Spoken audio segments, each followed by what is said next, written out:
There is something powerful and disturbing happening in our time. A shift, a turning point. And in the middle of it stands a figure whose name is not random, not chosen by chance. Pope Leo XIV. That name carries a weight from history, a voice that echoes through time, and a message that many have not yet understood. But it is a message we must hear now, because what is coming may change everything about how we live, how we think, and even what it means to be human. When Pope Leo XIV chose his name, it was not a small decision. In the Catholic tradition, a pope's name is not just a title. It's a message. It's a sign. It is a way of telling the world what kind of mission he believes he has been given by God. And the name Leo is not just a name of the past.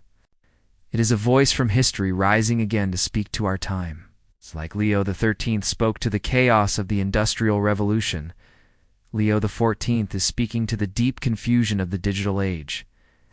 Pope Leo XIII lived in a time when the world was being reshaped. Machines were taking over the work of men. Cities were growing fast, but so was poverty. Workers were treated like tools, families were falling apart, and money became more important than people. But Leo XIII did not stay silent. He gave the Church and the world a powerful message. Rerum Novarum. It was more than a document. It was a cry for justice. It reminded the world that workers are not machines, that families must be protected, and that profit cannot be the highest goal. Today, Leo XIV faces a different but equally dangerous world. It is no longer the machines of the factory that threaten people. Now it is something colder, more invisible, and harder to resist. It is artificial intelligence. It is the power of data. It is the rise of a new elite group of people who control not just money, but information, minds, and even truth itself. These people are not kings. They are not politicians. They are not even spiritual leaders. They are technocrats. Data managers, innovators, investors, people who believe in numbers, not souls, growth, not grace, efficiency, not empathy. For them, the human person is not sacred.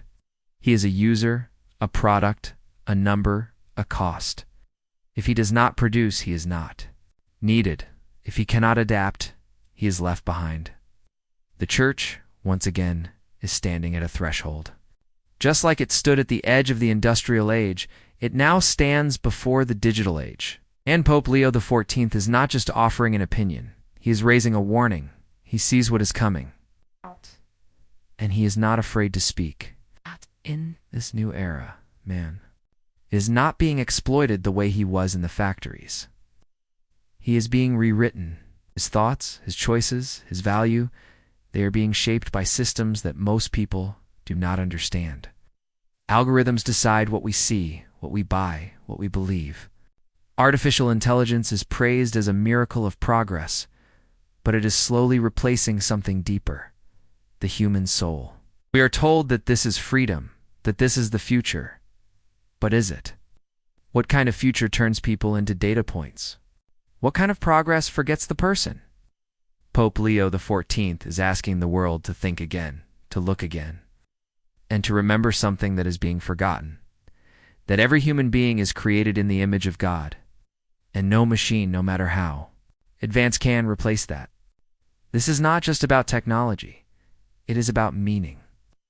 It is about the soul of our culture. In the past, even the most powerful kings had to answer to someone higher. They knew there was a law above their own.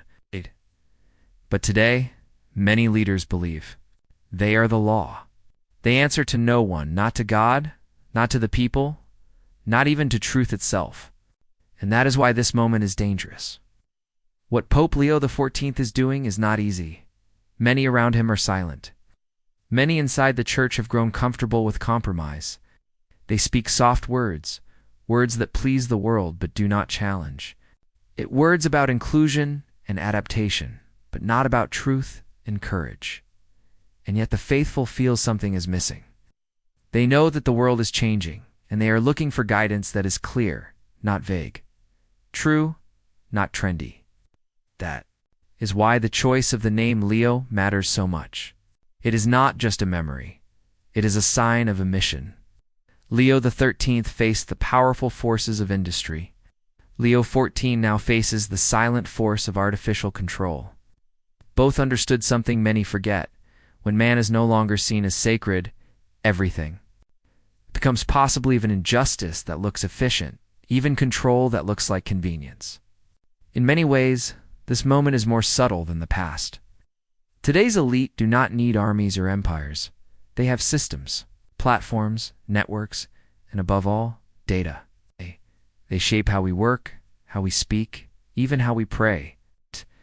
Many jobs that gave life, meaning are being taken by automation. And no one seems to ask what happens to those who are left behind. Once work was seen as a gift, a vocation, a way to take part in creation. But now it is being reduced to a cost, a number on a spreadsheet. People are being left out and no one seems responsible. No one seems to care. And inside the church, some voices that should be strong have gone silent. Some bishops speak in language that sounds more like the world of management than the world of faith.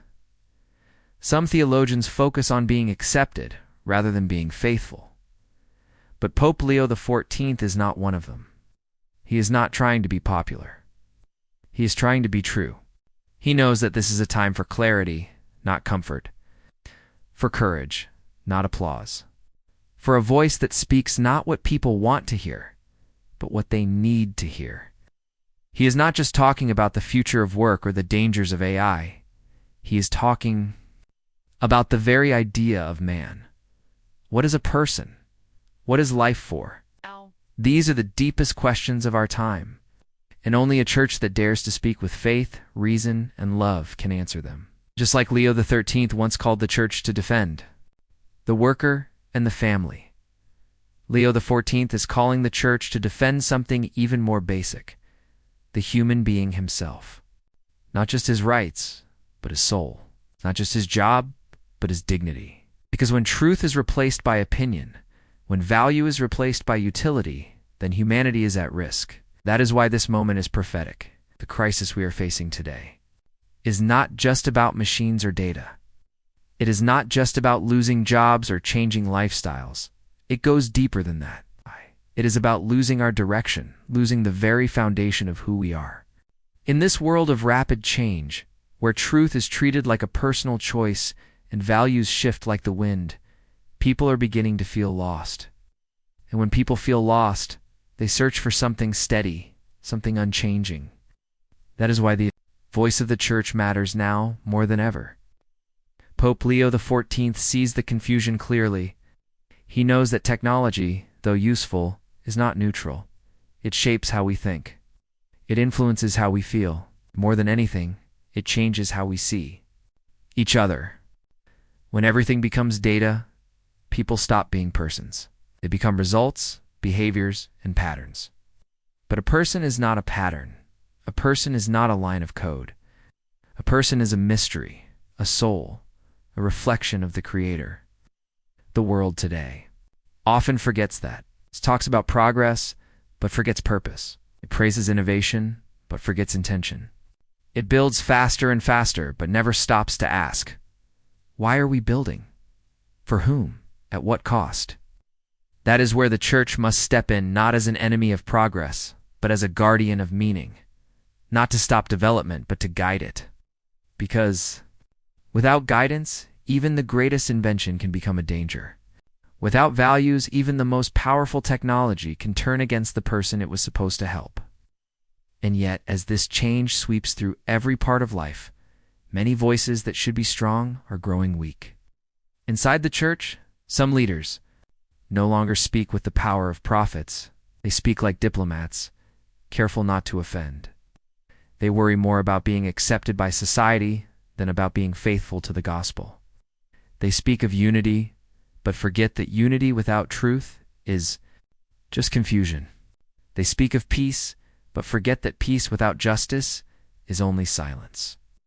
Pope Leo XIV seems to understand that the time for silence is over. He sees that this new era, the era of digital power and artificial intelligence, requires not only new answers, but deeper answers. Because what is being challenged is not just how we live, but who we are. The machines of today are not only doing work for us, they're starting to think for us, decide for us, and even replace our relationships with automated interactions. In such a world, what happens to love? What happens to freedom? What happens to the human heart which longs for connection, not just convenience? Leo XIV understands this danger. He knows that the Church cannot simply adjust to these changes. It must respond with truth. It must remind the world that man is not a machine, and he must never be treated like one. It must say, again and again, that no system, no software, no artificial intelligence can take the place of the human conscience. And yet, for this message to be heard, the Church must find its voice again. It must remember that its strength is not in numbers or approval, but in its faithfulness to God. It must remember that it was never called to follow the world, but to lead it toward the truth. This is not easy. The pressures of our time are great. Many people want a church that is soft, that agrees with everything, that never challenges. But the world does not need a church that says nothing. It needs a church that speaks with clarity, with love, with courage. A church that reminds every person that they are not just useful, they are loved. That their value does not come from what they do, but from who they are. Leo XIV is not trying to create fear. He is trying to open eyes.